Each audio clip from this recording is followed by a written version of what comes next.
दूसरी तरफ एक बिल्ली को बांध कर रखना बहुत बड़ा गुनाह करार दिया है, तो फिर एक इंसान की खिदमत करने पर और उसकी सेवा करने पर कितने बड़े अजर व सवाब का वादा किया है, उससे कुरान और हदीस भरे पड़े हैं।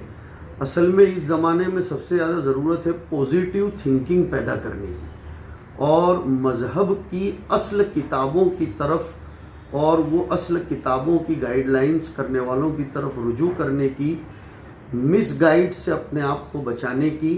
मेरे लिए बहुत बड़ी खुशी, मसरत और सआदत की बात है कि मैं global medical and educational foundation Aurangabad की ऑफ़िस की ज़ियारत पर अपने दोस्तों की दावत की बुनियाद पर हाज़िर हुआ।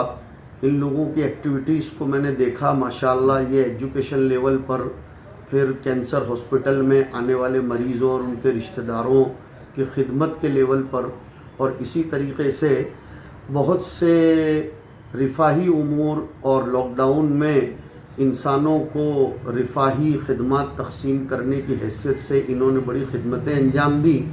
लेकिन उससे ज़्यादा खुशी मुझे ये हुई कि मेरे सामने इस वक्त एक चार्ट रखा हुआ है जिसमें उनके मुस्तक़बल के मंसूबे और अज़ाइम हैं।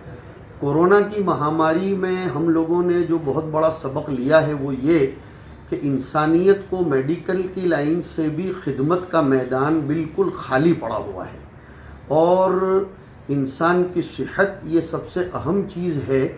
हमने बहुत सी चीज़ों को सवाब समझा है और बहुत सी चीज़ों की तरफ हमारा कभी ध्यान ही नहीं जाता। इसलिए हमें मेडिकल लेवल पर इंसानों की खिदमत के लिए फ़िक्र करना ज़रूरी है। आज का इंसान हॉस्पिटल की सीढ़ी चढ़ता है तो डॉक्टर कम से कम 300-500 रुपये लेते हैं, और वो लेते हैं इसलिए कि वो लोग करोड़ों रुपए भरकर फिर डॉक्टर बनते हैं। लेकिन उससे भी ज़्यादा महंगाई इंसानों को जिसका साबका करना पड़ता है वो है पैथोलॉजी, लेबोरेटरी टेस्टिंग और डायग्नोसिस। ये मैदान एकदम खाली पड़ा हुआ है जिसमें सोनोग्राफी है, अल्ट्रासाउंड है, फिर उसके आगे उसके नीचे जितने भी उसके वसाइल हैं, बिलखुसूस औरतों के लिए, बड़े बूढ़ों और मिडिल क्लास गरीबों के लिए। ये हमारे दोस्तों अहबाब ने, ग्लोबल मेडिकल और एजुकेशनल फाउंडेशन के लोगों ने उसके मंसूबे बनाए हैं।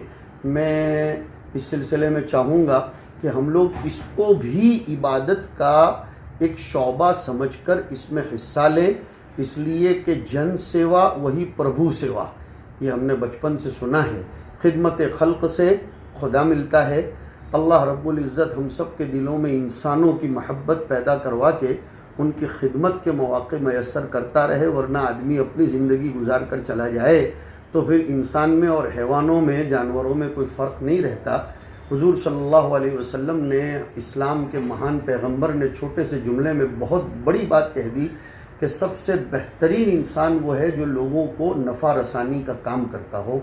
अल्लाह ताला कबूल फ़रमाए। हमारे इन दोस्तों को मैं हार्दिक शुभेच्छा व्यक्त करता हूँ, दुआएं देता हूँ, आशीर्वाद देता हूँ कि अल्लाह ताला इनके हौसलों में खूब खूब बरकत दे और मुहसिनीन मुखय्यरीन के क़ुलूब को इसकी तरफ मुतवज्जे फ़रमाए।